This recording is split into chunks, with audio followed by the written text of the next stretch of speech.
Right now, our sentiment score in finance is at plus 0.03, with a notable momentum of plus 0.69, suggesting a significant shift in sentiment that's trending upwards.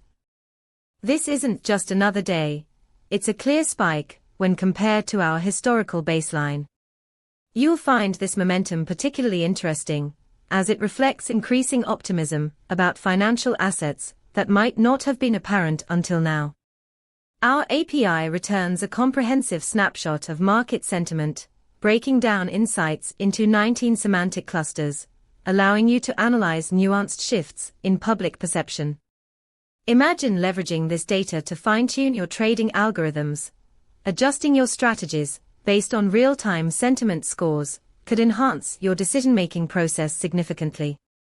For a deep dive into how you can utilize this, check out pulsebit.lojenterprise.com/docs. Let's get building.